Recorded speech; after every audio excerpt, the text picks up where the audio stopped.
CAA championship. Extra motivation for your team during the offseason to get back to that title game once again. How does that all play in? Well, I think so to a certain extent, Kurt. I mean, although we have a very new team, a lot of those guys are gone. That was a disappointing moment for us in some ways, but also very inspiring. I mean, I was so impressed with how our guys played over the course of 3 days, so proud of how they played over the course of 3 days, and just inspiring to me a little bit. And you do look back at points during the summer and think, wow, one bucket and we move on. So I'm sure it has been a motivating factor in some ways, but we also have a very new team, so I don't know how much it will play with this team. Sounds like it might have been a bigger impact on you as a coach, maybe revitalizing a coach who's very experienced, obviously, but to come back and get ready for a new year. Well, it does. I mean, it really does. Each season has its ups and downs. The good thing about a season, in any form of education, is it has a beginning and an end. And really, no matter how good or how bad it's been, there is an end, and you start over. And that is a refreshing thing for me. And I still get very excited on the first day of practice, and very much look forward to working with this team. No surprise, Marcus Thornton, the CAA preseason player of the year. He's developed into one of the nation's top guards, very exciting player to watch. What does he mean to your team, and how has his game grown throughout his career?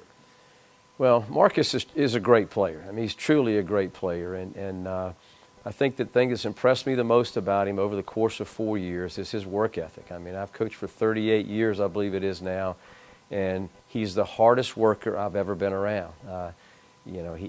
Bar none. I mean, he just, we have our 5 days of practice, our weight room, and he's in there at least 5 days on his own. He has certain days he works on ball handling, certain days are shooting days. So he loves the game. He's very passionate about being a great player.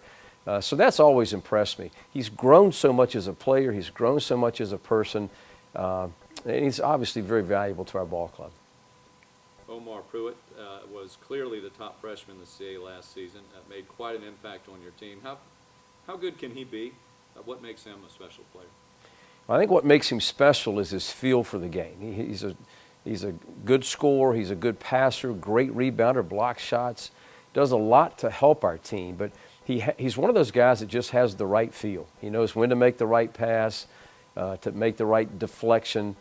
He's also a young guy that's very courageous. I mean, he's very confident in his ability, made big shots for us in the CAA championship game last year. The big question for Omar, I think, is how much does he love it?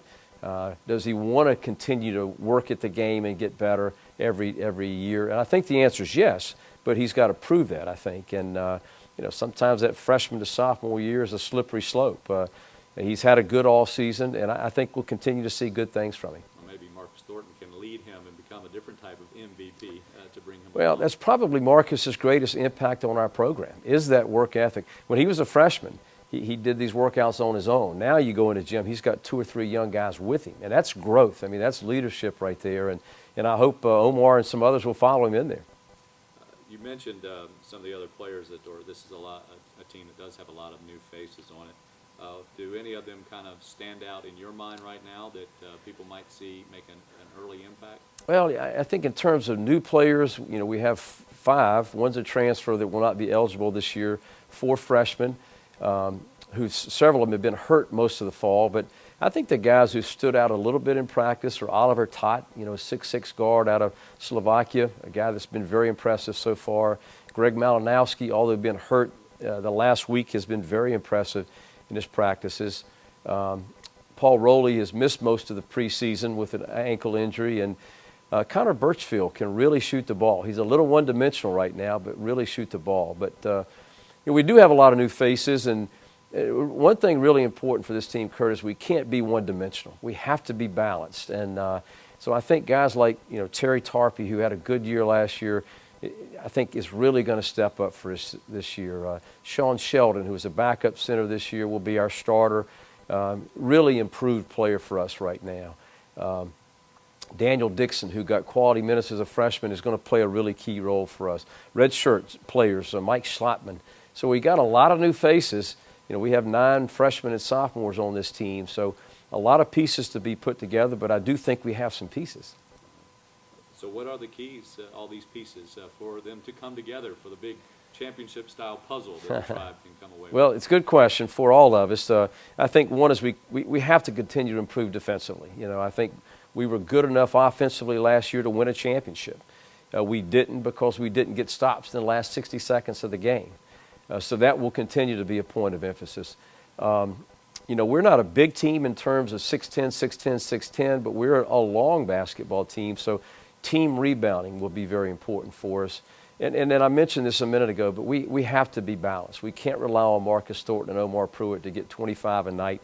Our best teams are when we have 4 guys in double figures. So we'll certainly strive for that as a ball club, but should be an exciting team to watch.